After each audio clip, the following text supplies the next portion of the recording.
In the heart of St. Petersburg's winter, Natalia Ivanovna stood draped in silk and quiet thoughts. The ballroom shimmered with gold and crystal, but her world remained dull behind painted smiles. She was the wife of Count Dmitry Orlov, wealthy, respected, and twice her age. He offered her security, but not warmth.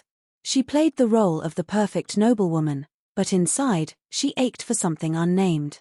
Alexander Mikhailovich entered like a gust of cold wind, tall, in uniform, with eyes that betrayed a restless soul. Whispers followed him, stories of valor and danger, but it was the way he looked at Natalia that shifted something within her. When he asked for the dance, she hesitated only long enough to feel the tremble in her fingers. Their hands met, gloved, proper, but the electricity that surged through her made her breath catch. No words were exchanged beyond the formalities, yet they spoke volumes with every glance, every pause in the waltz. He did not ask about her marriage. She did not volunteer. But something began that night, invisible yet undeniable. After the dance, they parted with a nod and nothing more. Still, Natalia felt the ghost of his presence long after he had gone. Days passed, and her routine resumed. She embroidered, she attended luncheons, she smiled when expected. But her mind wandered. She replayed that dance in fragments, as if studying a dream. She saw Alexander at the opera, across from her box. Their eyes met for a fleeting second before decorum snapped her gaze back. She told herself it meant nothing. Yet the cold in her home became sharper. Dmitry was not cruel, but absent in spirit. He asked about her day the way one asks about the weather. She answered politely. There was no intimacy between them, just mutual roles performed with quiet dignity. Her maid brought her a book from the library one afternoon, and tucked inside was a folded piece of parchment. Just her name. No signature. 4 lines of perfect, restrained handwriting. She read it once, twice. Then she burned it. But the fire could not erase the heat it stirred in her. The next evening, another letter arrived, hidden in the folds of a shawl. He wrote of music, of silence, of how he thought of her standing still while the world moved too fast. There was no declaration, no impropriety. But each word was a thread, binding her. She told herself she would not respond. That it was nothing but fantasy. Still, she sat at her writing desk long after midnight, quill in hand, staring at a blank page. That winter, the frost bit harder, but she no longer noticed. Inside her, a dangerous warmth had taken root. She was not in love, not yet. But she had opened a door, just enough to let the wind in. The letters became routine. Never frequent enough to be suspicious, but consistent enough to build something undeniable.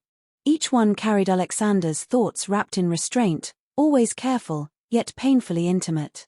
He never crossed the line, but Natalia knew the weight behind every metaphor, every unfinished sentence. She kept them hidden in the false bottom of her jewelry box, beneath pearls she no longer wore. In her replies, she spoke of books, of weather, of quiet moments by the window. But between the lines, she confessed things she'd never spoken aloud, how silence was louder in her home than any conversation, how she longed for something real. She did not use his name. That made it feel less dangerous, though she knew it was a lie. Alexander wrote about leaving the army. He described a life imagined, far from war and duty, somewhere warm, somewhere quiet, where words didn't need to be hidden. He wrote like a man who saw the edge of a cliff and kept walking. And Natalia, though trembling, stepped closer each time. She found herself avoiding Dmitry's touch. Not with coldness, but with silence. She answered when spoken to. She fulfilled her role. But she no longer looked him in the eye. He noticed. He said little. The Count was a man of logic, not emotion. But he watched her now, more than before. One evening, Dmitry reached for her hand during dinner, something he hadn't done in months. She flinched, subtly, but enough. He asked if she was unwell. She forced a smile. Just tired, she said. He nodded, but said nothing more. That moment, small as it seemed, planted a seed of suspicion. Natalia felt it too. The tension grew with each unsent truth. She began to fear the arrival of letters as much as she craved them. One arrived with only 2 lines. Do you ever think of leaving? She didn't answer right away. Instead, she stared at the page for hours. She wanted to scream yes. She wanted to erase the question. Guilt clung to her like perfume, impossible to see, impossible to ignore. She no longer felt safe in her own skin. Every gesture, every pause, felt like confession. Yet she kept writing, kept reading, kept hoping. The emotional affair had become more real to her than her marriage. Alexander understood her in ways Dmitri never tried to. There was no need to explain her loneliness to him. He saw it. And in seeing it, he made her feel visible, alive. But in the quiet corners of her mind, she questioned herself. Was this love? Or escape? Was she betraying her husband, or just the version of herself she was expected to be? The snow continued to fall, covering the city in white silence. Beneath it, everything looked clean, untouched. But Natalia knew better. Beneath every layer of frost, something was breaking, slow and silent. And she was letting it happen. The snowstorm arrived without warning. Roads vanished beneath white, and travel halted across the city. Alexander, en route to his estate, was forced to seek shelter nearby. Natalia heard the news from a servant before she saw him. By the time he arrived at the Orlov residence, her pulse had already betrayed her calm exterior. Dmitri, ever the gracious host, welcomed him with civility. Natalia kept her expression neutral, offering pleasantries that felt rehearsed. Beneath the surface, her thoughts raced. This was the first time they had shared the same space since that night in the ballroom. Letters had sustained them. Proximity now threatened to destroy them. Dinner was quiet. Words felt heavy. Alexander barely looked at her. But when Dmitri retired early, the silence between them deepened. He did not speak at first. When he did, it was only to ask if she regretted it. She said nothing. There was no point pretending. He already knew the answer. When he reached for her hand, she did not pull away. Their lips met gentle at first, but the hunger underneath was impossible to ignore. What had begun as emotion was now physical.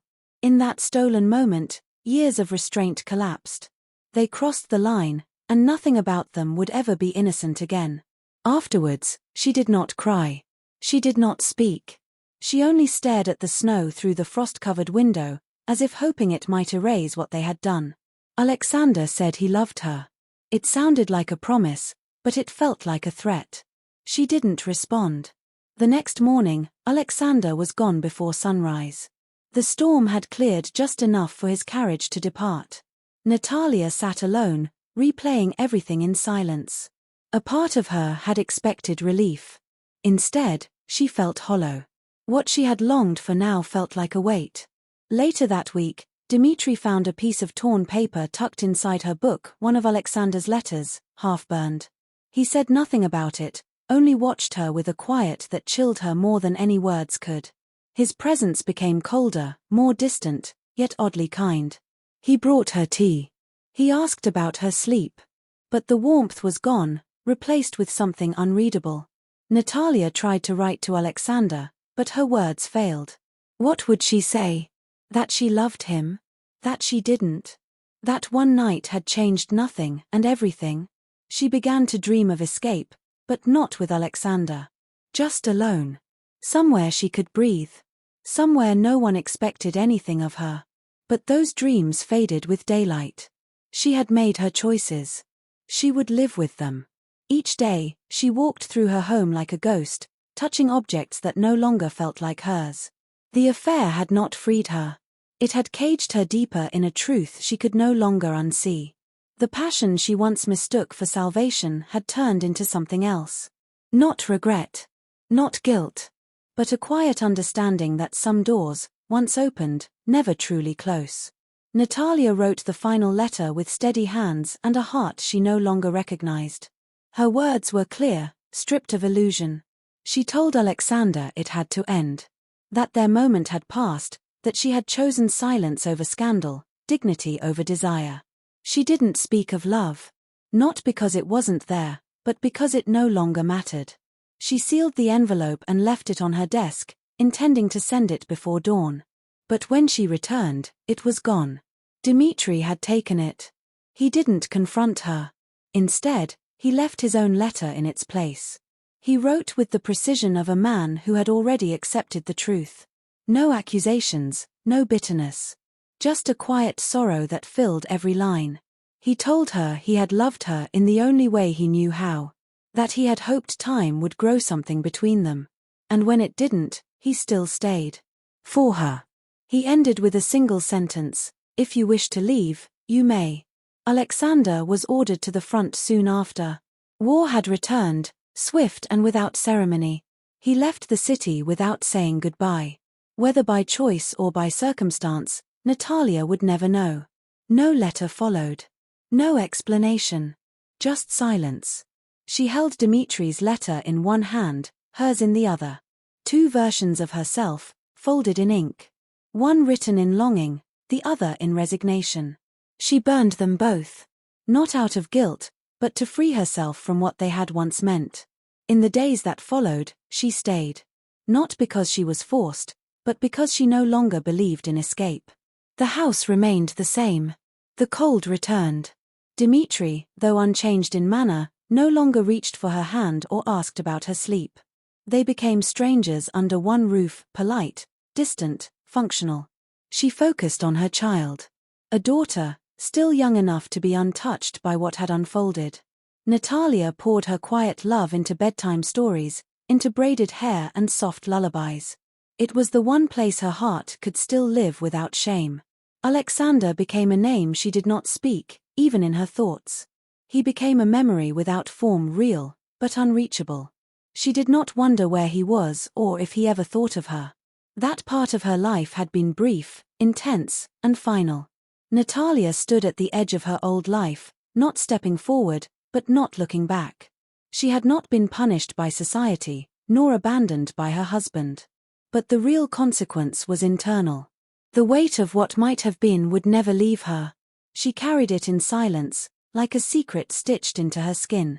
There were no grand endings, no dramatic farewells. Just quiet. She moved through her days with grace, with restraint, with the calm of a woman who had touched fire and learned how to walk through it without burning again. And that was her redemption, and her curse.